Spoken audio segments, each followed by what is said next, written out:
Welcome back to Direct Discussions, a video series from United Direct Solutions, where I speak with other leaders, both local and global, about leadership, innovation, and what they've learned about building or growing a successful business.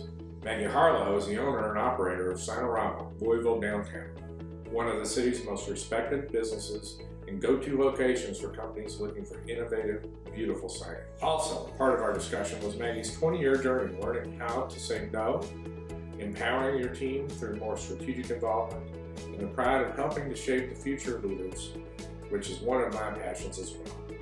I also feel very strongly about the necessity of reflecting your own values through your leadership. Thank you for tuning in and enjoy the discussion.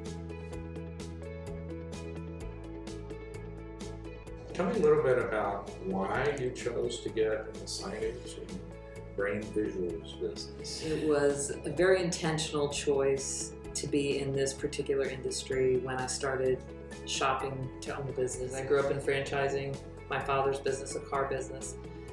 So I was very comfortable with the idea of being part of a team. And then the graphics business was a draw for me because I chose an industry where I knew I would want to spend time with the people involved. I knew I'd enjoy talking to designers. I knew I would enjoy talking to business owners. I knew I would enjoy talking to marketing people. So for me, it was about who do I want to spend time with and what kind of problems do I want to solve, so this business gives me that exact sweet spot that I wanted. And tell me, how does the business model work? Every sign or graphics company is a little different from the next, even in a franchise. For example, I have fellow franchisees who make electrical signs in-house. We don't.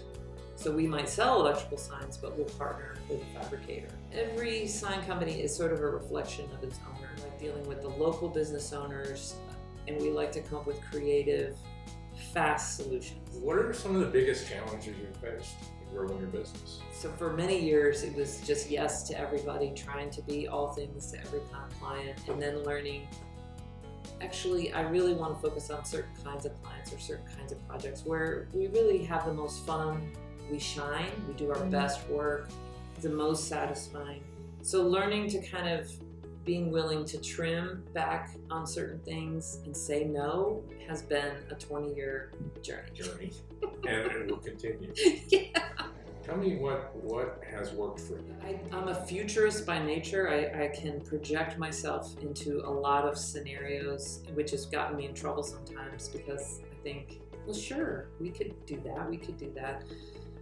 So for me, the strategy in the last couple of years has really been about the groupthink of my team and letting them help guide us into what's best.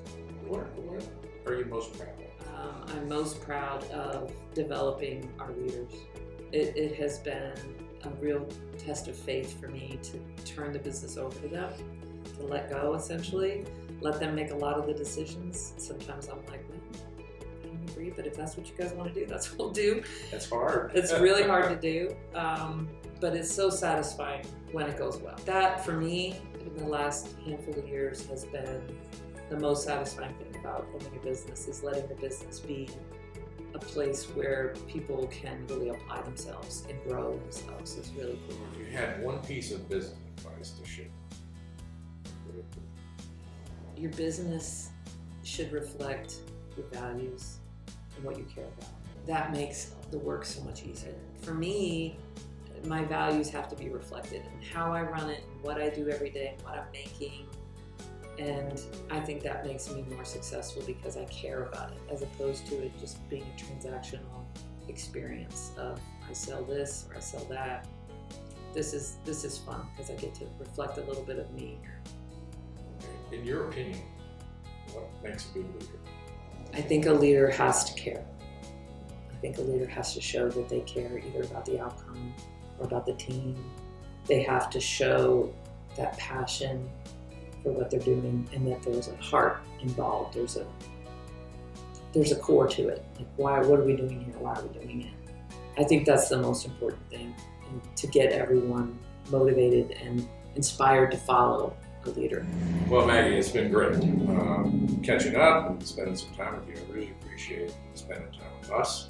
I wish you all the success as Well, it's a great conversation to have Yeah. with you. You're a great leader, so it's an honor to be here and chat with you about it. Both